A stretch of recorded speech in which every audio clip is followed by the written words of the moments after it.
Hi வணக்கம் நண்பர்களே. நாம் இந்த வீடியோவில் என்ன பார்க்க போகிறோம்னா ஆகஸ்ட் 26ஆம் தேதியிலிருந்து செப்டம்பர் 3ஆம் தேதி வரைக்கும் உள்ள வானிலை தகவலை பார்க்க போகிறோம்.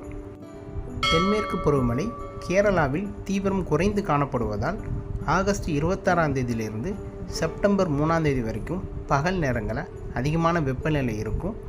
மாலை அல்லது இரவு அல்லது அதிகாலை நேரங்களில் சில இடங்களில் நாம் மழையை எதிர்பார்க்கலாம். பெரும்பாலும் சாரல் மழை அல்லது மிதமான மழையை காணப்படும்.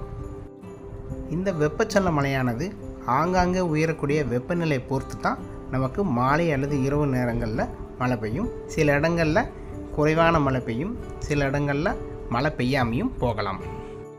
செப்டம்பர் 10ஆம் தேதியிலிருந்து அக்டோபர் 10ஆம் தேதி வரைக்கும் தென்மேற்கு பருவமழை கேரளா மற்றும் கர்நாடகா ஆகிய பகுதிகளில் தீவிரமாக காணப்படும்.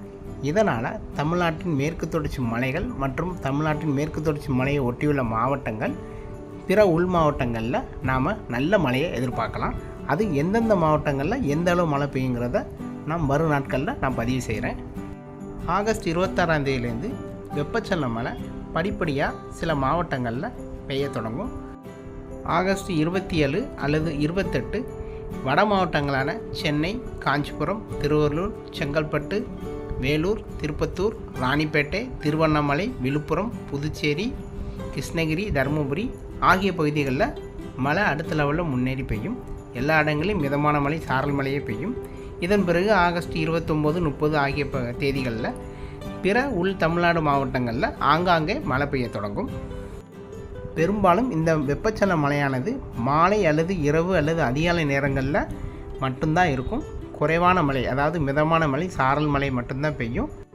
பகல் நேரங்களில் அதிகமான வெப்பநிலை காணப்படும். இது தவிர மேற்கு தொடர்ச்சி மலைகள், மேற்கு தொடர்ச்சி மலையை ஒட்டியுள்ள சில மாவட்டங்களில் நாம் இந்த வெப்பச்சலன மழையை மாலை அல்லது இரவு நேரங்களில் எதிர்பார்க்கலாம். வானிலையை பொறுத்த வரைக்கும் ஒவ்வொரு நாளும் பல மாற்றங்கள் காணப்படும். ஸோ தொடர்ந்து இந்த சேனலை சப்ஸ்கிரைப் பண்ணி வச்சுக்கோங்க. அப்படி பெல் ஐக்கான் கிளிக் பண்ணி வச்சுக்கோங்க. அப்போ தான் நான் கொடுக்குற வானிலை தகவல் உங்களுக்கு வந்து சேரும். மீண்டும் அடுத்த வீடியோவில் வேறொரு நாள் வானிலை தகவலோடு உங்களை சந்திக்கிறேன். நன்றி, வணக்கம்.